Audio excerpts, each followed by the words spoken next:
Hello everyone, welcome on my channel study 100.1 पर। तो आज का हमारा टॉपिक होने वाला है प्राचीन भारत के इतिहास से रिलेटेड 16 महाजनपदों के बारे में। ठीक है, तो इससे पहले वाली वीडियो में मैंने आपको बता दिया था प्रागैतिहासिक काल और सिंधु घाटी सभ्यता को। तो इसी क्रम में हम आगे बढ़ते हुए चल रहे हैं। अब हम बात करेंगे 16 महाजनपदों के बारे में।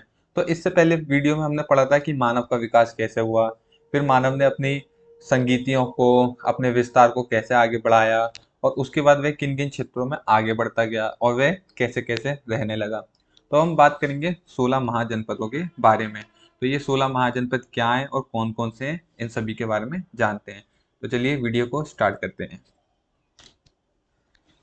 तो 16 महाजनपदों का उदय कैसे हुआ था, इनके बारे में सबसे पहले जानते हैं। तो प्राचीन भारत के इतिहास में छठी शताब्दी ईसा पूर्व को एक महत्वपूर्ण परिवर्तनकारी काल माना जाता है। इसको क्या माना जाता है? छठी शताब्दी को एक महत्वपूर्ण परिवर्तनकारी काल इसको माना जाता है। इस काल को प्रायः आरंभिक राज्यों, नगरों और लोहे के बढ़ते प्रयोग में और सिक्कों के विकास के साथ जोड़ा जाता है। ठीक है, किसके साथ जोड़ा जाता है? राज्यों, नगरों और लोहे के बढ़ते प्रयोग और सिक्कों के विकास के साथ जोड़ा जाता है। तो इस काल में उत्तरी भारत में लोहे का व्यापक उपयोग किया जाने लगा था। तो प्रागैतिहासिक काल और जो सिंधु घाटी सभ्यता थी, इनमें लोहे का उपयोग नहीं हुआ था। इनमें सिर्फ किसका उपयोग होता था? कि जो कांसे यानी तांबे की चीजों का इसमें प्रयोग होता था। तो ये 16 महाजनपद आए तो इसमें प्राय किसका प्रयोग होने लगा था? लोहे का प्रयोग होने लगा था, जो कि इन 16 महाजनपदों के उदय का महत्वपूर्ण कारण बनी थी। जो ये लोहे का उपयोग है, याद रखिएगा, इसी की वजह से इन महाजनपदों का उदय काफी अच्छे तरीके से हुआ था। और ये कैसे हुआ था, इसको हम जानते हैं। तो अगली लाइन है इसमें, जिसके कृषि का व्यवस्थित विकास हुआ था। अब किससे हुआ था? लोहे के व्यापक उपयोग से कृषि का व्यवस्थित विकास हुआ, जिसके परिणाम स्वरूप सिंधु घाटी सभ्यता के पतन के बाद प्राचीन भारत में दूसरी बार बड़े शहरों का उदय हुआ था। तो जो सिंधु घाटी सभ्यता थी, उसमें शहरों का विकास हुआ था, जैसे हड़प्पा था, मोहनजोदड़ो था, और भी कई सारे शहर थे जिनमें, जैसे रोपड़ था, ठीक है, धौलावीरी था। इन सबों में क्या हुआ था? शहरों का विकास हुआ था, लेकिन कहाँ तक था? इनमें कांस्य की वस्तुओं से निर्माण हुआ था। अब इसमें क्या हुआ 16 महाजनपदों में? कि लोहे का आविष्कार हुआ, जिससे इसका उदय हुआ, और इसको क्या कहा गया? दूसरी बार बड़े शहरों का उदय कहा गया, जिसे द्वितीय शहरीकरण भी कहते हैं। अब 16 महाजनपदों के उदय को क्या कहते हैं? द्वितीय शहरीकरण भी कहते हैं। ठीक है, अब आपको ये वाली लाइन क्लियर हो गई होगी कि 16 महाजनपदों का उदय किस वजह से हुआ था? लोहे के व्यापक उपयोग यानी लोहे के आविष्कार की वजह से। इतनी बात क्लियर है, आगे चलते हैं। अब बात करते हैं कि लोहे की खोज के बारे में।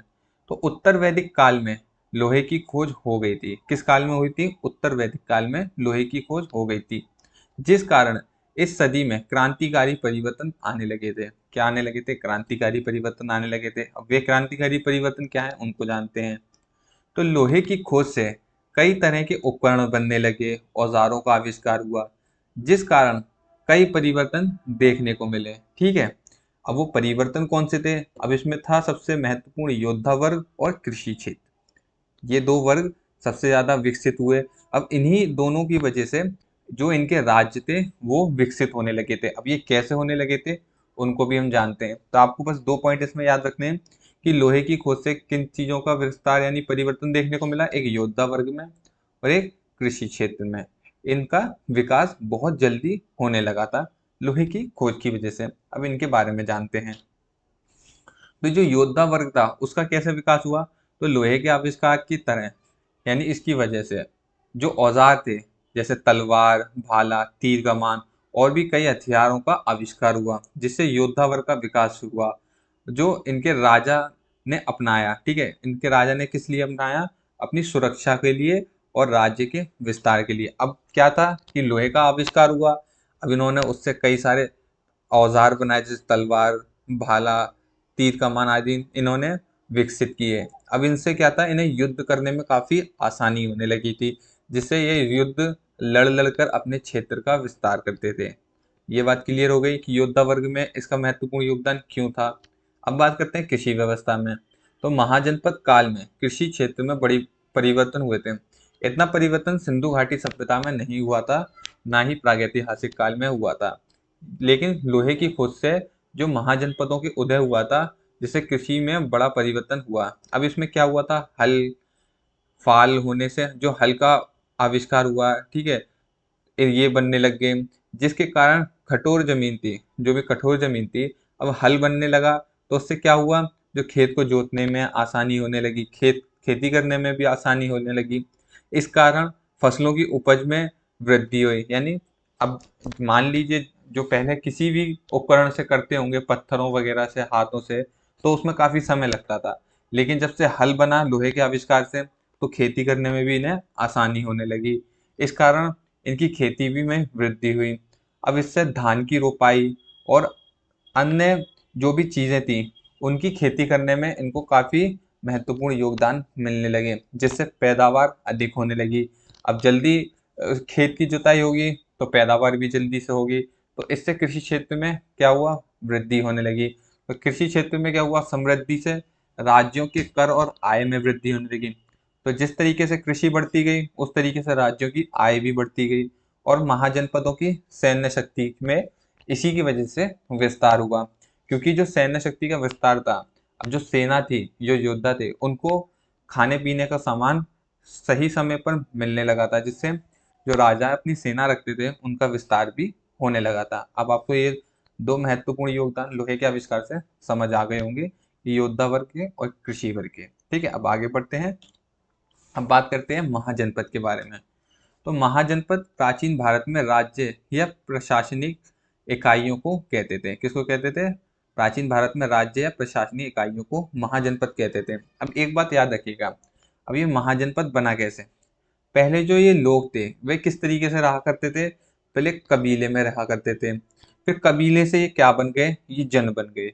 ठीक है, जन से ये क्या होने लगे, जनपद बना, और जनपद से क्या बना, महाजनपद। तो इसी तरीके से इनका विस्तार होने लगा था। तो याद रखिएगा, पहला कबीला, फिर जन, फिर जनपद, और फिर महाजनपद का विकास हुआ, जो कि काफी बड़े राज्य में फैलने लगा था। इतनी बारे में आप समझ गए होंगे। तो उत्तर वैदिक काल में कुछ जनपदों का उल्लेख मिलता है, जिन्हें महाजनपदों में 16 संख्याएं मिली हैं। अब इन महाजनपदों की कितनी संख्या मिली है, 16 संख्याएं मिली हैं। अब इतिहास में जो भी इनका वर्णन है, वो 16 महाजनपदों के नाम से किया गया है। अब बात करते हैं, इन महाजनपदों की जानकारी कहाँ से मिलती है। तो महाजनपदों की जानकारी साहित्य स्रोतों से प्राप्त हुई है, जिनमें 16 महाजनपदों की जानकारी प्राप्त हुई। अब ये साहित्य स्रोत कौन से थे, तो ये दो स्रोत हैं, एक बौद्ध ग्रंथ और एक जैन ग्रंथ। ठीक है, कौन कौन से हैं, बौद्ध ग्रंथ और जैन ग्रंथ।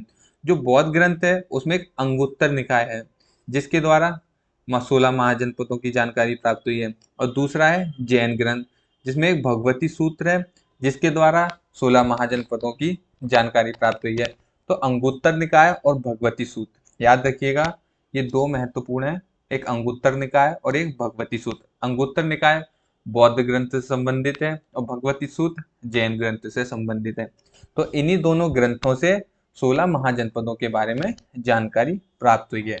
अब आपको समझ आ गया होगा कि 16 महाजनपदों के बारे में जानकारी किससे प्राप्त हुई है, अंगुत्तर निकाय और भगवती सूत्र, जो कि बौद्ध ग्रंथ और जैन ग्रंथ से संबंध रखते हैं। इतना क्लियर हो गया। अब आगे चलते हैं, बात करेंगे 16 महाजनपद कौन कौन से थे। तो पहले बात कर लेते हैं इनके विभाजन के बारे में। तो 16 महाजनपदों का जो राज्य विभाजन है, वे किस तरीके से है। तो उत्तर प्रदेश में देखने को मिलते हैं इनके 8 राज्य है। ठीक है, ये मैंने इस तरीके से जो चार्ट बनाया है, इससे आपको याद करने में काफी आसानी होगी, और आगे भी इसी क्रम में सभी राज्यों को व्यवस्थित करके मैंने आपको समझाया है। तो उत्तर प्रदेश में 8 राज्य मिले, बिहार में 3, राजस्थान में 1, मध्य प्रदेश में 1, दक्षिण भारत में 1, और भारत के बाहर 2। ठीक है, उस समय तो ये पूरा अखंड भारत था, लेकिन ये आज के समय को आपको समझाने के लिए मैंने भारत के बाहर बताया। लेकिन जब ये 16 महाजनपद थे, ये अखंड भारत था, तो उस हिसाब से हम याद नहीं करेंगे, लेकिन आज के समय के हिसाब से हमें याद करना पड़ेगा।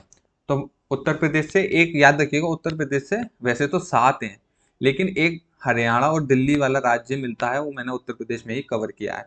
तो अब उनको आगे चल के कवर करते हैं। तो 16 महाजनपद और उनकी राजधानी और भौगोलिक स्थितियों को अब हम जानते हैं कि वे किस स्थिति में है। तो सबसे पहला है मगध। अब इसमें से याद रखिएगा जो मगध है, मैंने इसको ऊपर इसलिए रखा है क्योंकि ये क्या है, ये सबसे क्या माना जाता है, ये सबसे शक्तिशाली और सबसे विशाल जनपद माना जाता है। और ये तीन आपको जनपद दिख रहे होंगे, ये तीनों बिहार राज्य से संबंधित हैं। ठीक है, किससे संबंधित है, बिहार राज्य से। तो जो मगध है, इसकी राजधानी क्या थी, राजगृह और पाटलिपुत्र और वैशाली। ठीक है, तो इसकी जो प्रमुख राजधानी कौन सी थी, आपको याद रखना है राजगृह। बाकी तो एग्जाम में नहीं पूछी जाती है, लेकिन जो मगध की राजधानी है वे राजगृह है। ठीक है, इसका भौगोलिक स्थिति क्या है, जो कि आज का पटना और गया है, और ये मगध के आसपास वाला क्षेत्र यानी दक्षिण बिहार वाला क्षेत्र पड़ता है, मध्य दक्षिण बिहार वाला क्षेत्र पड़ता है। तो मगध की आपको राजधानी समझ आ गई और भौगोलिक स्थिति समझ आ गई, जो कि पटना जो मध्य दक्षिण बिहार में पड़ता है। दूसरा है अंग। अंग की राजधानी है चंपा। इसकी भौगोलिक स्थिति क्या है, भागलपुर यानी मुंगेर के आसपास का क्षेत्र, जो कि पूर्वी बिहार में पड़ता है। किसमें पड़ता है, पूर्वी बिहार में पड़ता है। इसके बाद है अगला वज्जी। वज्जी की राजधानी क्या है, वैशाली, विदेह और मिथिला इसकी राजधानी है। ठीक है, कौन कौन सी राजधानी है, वैशाली, विदेह, मिथिला इसकी राजधानी है। अब इसका वर्तमान यानी भौगोलिक स्थिति जानते हैं, तो यह है दरभंगा या मधुबनी के आसपास का क्षेत्र, जो कि बिहार में पड़ता है। ठीक है, कौन सा है, दरभंगा मधुबनी का क्षेत्र। तो ये थे हमारे तीन राज्य जो कि बिहार से संबंधित है। ये मैंने आपको इसलिए बताया क्योंकि आपको पढ़ने में आसानी हो कि इस किस राज्य से कितने महाजनपद थे। तो बिहार राज्य से कितने थे, तीन। और सबसे इन 16 महाजनपदों में जो सबसे महान जनपद बताया जाता है वे कौन सा है, मगध महाजनपद। इसके बारे में मैं आपको एक सेपरेट वीडियो बनाऊंगा, उसमें आप अच्छे से पढ़िएगा। ठीक है, तो उसमें मैं आपको बताऊंगा इसमें कौन कौन से शासक हुए थे, कौन कौन से राजवंश हुए थे, इन सभी की एक अलग से वीडियो बनाऊंगा। तो अभी आप इसमें सबसे पहला है मगध, दूसरा है अंग, तीसरा है वज्जी। ये कौन से हैं, बिहार राज्य के। अब चलते हैं उत्तर प्रदेश वाले हिस्से पर। तो जो उत्तर प्रदेश वाला हिस्सा है, इसमें 8 राज्य पड़ते हैं, जिसमें से 7 हैं वैसे, एक जो कि दिल्ली और हरियाणा के हिस्से में भी आ जाता है थोड़ा सा, तो इसको 8 ही मानेंगे। तो सबसे पहला है इसमें काशी। जो काशी वाला हिस्सा है उसकी राजधानी क्या है, वाराणसी। और इसकी भौगोलिक स्थिति क्या है आज की, वाराणसी यानी उत्तर प्रदेश का क्षेत्र। दूसरा है इसका वत्स। इसकी राजधानी क्या है, कौशाम्बी, जो कि प्रयागराज उत्तर प्रदेश में पड़ता है। तो वत्स की राजधानी क्या है, कौशाम्बी। और इसका क्षेत्र कौन सा पड़ता है, भौगोलिक स्थिति प्रयागराज उत्तर प्रदेश। अगला है कौशल। कौशल की राजधानी क्या है, श्रावस्ती, जो कि अयोध्या के आसपास वाला क्षेत्र है। ठीक है, और जो कि किस में पड़ता है, ये भी उत्तर प्रदेश में ही है। अगला है मल्ल। मल्ल की राजधानी क्या है, कुशावती, जो कि देवरिया उत्तर प्रदेश में पड़ता है। भौगोलिक स्थिति क्या है इसकी, देवरिया उत्तर प्रदेश। तो अब ये हम इनको एक बार रिवाइज करते हैं चार को। काशी की राजधानी वाराणसी, जो कि वाराणसी उत्तर प्रदेश में है। अगला है वत्स, इसकी राजधानी कौशाम्बी, जो कि प्रयागराज उत्तर प्रदेश में पड़ता है। तीसरा है कौशल, जो कि श्रावस्ती इसकी राजधानी है, अयोध्या के आसपास वाला क्षेत्र है। अगला है मल्ल यानी चौथा, इसकी राजधानी कुशावती, और इसकी राजधानी यानी भौगोलिक क्षेत्र है इसका देवरिया उत्तर प्रदेश। तो ये तो हो गए उत्तर प्रदेश के चार। अगले चार के बारे में हम पढ़ते हैं। अगला है पांचाल। तो पांचाल की राजधानी क्या है, अहिच्छत्र और कंपिल्य। ठीक है, क्या है, अहिच्छत्र और कंपिल्य इसकी राजधानी है। और इसका भौगोलिक स्थिति क्या है, उत्तरी उत्तर प्रदेश इसकी भौगोलिक स्थिति है। फिर है सातवां है क्या है, यह छठा है चेदी। चेदी की राजधानी क्या है, शक्तिमती। और इसका जो क्षेत्र पड़ता है बुंदेलखंड उत्तर प्रदेश और मध्य प्रदेश का कुछ क्षेत्र इसके अंतर आता है। यानी जो ये मध्य प्रदेश और उत्तर प्रदेश के बॉर्डर पर जो क्षेत्र पड़ता है उसमें इसे हमने लिया है, उसी को इस मानते हैं। अगला है सूरसेन या शूरसेन। इसकी राजधानी क्या है, मथुरा। और ये कौन सा क्षेत्र में पड़ता है, इसकी भौगोलिक स्थिति क्या है, मथुरा वाला क्षेत्र ही इसका भौगोलिक स्थिति है। उसके बाद है कुरु, जो मैंने आपको बताया था। वैसे तो 8 हैं, लेकिन इसमें कुछ मेरठ, दिल्ली और हरियाणा, इसलिए इसको 8 में भी रखा है।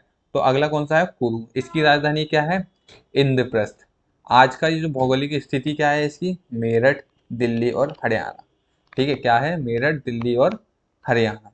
तो ये हैं हमारे उत्तर प्रदेश वाले हिस्से जो कि उत्तर प्रदेश में 8 राज्य पड़ते हैं। ठीक है, अब आगे चलते हैं। अब हम बात करेंगे मध्य प्रदेश, राजस्थान और दक्षिण भारत के बारे में। तो अवंती अगला है, इसकी राजधानी क्या है? उज्जैन या माहिष्मती। ठीक है, इसकी दो राजधानी हुई थी अवंती की, उज्जैन और माहिष्मती। इसकी राजधानी क्या है? मालवा, मध्य प्रदेश। जो यानी इसकी जो भौगोलिक स्थिति है वे क्या है? मालवा मध्य प्रदेश। तो अवंती की राजधानी क्या है? उज्जैन और माहिष्मती। भौगोलिक स्थिति क्या है? मालवा मध्य प्रदेश। अगला है मत्स्य या मच्छ। ठीक है, इसके दो नाम है, मत्स्य या मच्छ। इसकी राजधानी क्या है? विराटनगर। और इसकी भौगोलिक स्थिति क्या है? जयपुर, राजस्थान। अगला है अस्मक। इसकी राजधानी क्या है? पोतन। इसे पोतली के नाम से भी जानते हैं। ठीक है, तो अस्मक की राजधानी क्या है? पोतन या पोतली। और इसकी भौगोलिक स्थिति क्या है? दक्षिण भारत में गोदावरी नदी के आसपास, यानी जो गोदावरी नदी के तट क्षेत्र है उसके आसपास वाला क्षेत्र इसकी क्या है? भौगोलिक स्थिति है। तो इसको एक बार रिवाइज करते हैं। अवंती की राजधानी क्या है? उज्जैन, माहिष्मती। भौगोलिक स्थिति मालवा, मध्य प्रदेश। अगला है मत्स्य या मच्छ। इसकी राजधानी क्या है? विराटनगर। भौगोलिक स्थिति जयपुर, राजस्थान। अगला है अस्मक। इसकी राजधानी क्या है? पोतन या पोतली। इसकी भौगोलिक स्थिति क्या है? दक्षिण भारत में गोदावरी नदी घाटी के आसपास, यानी तट के आसपास का क्षेत्र।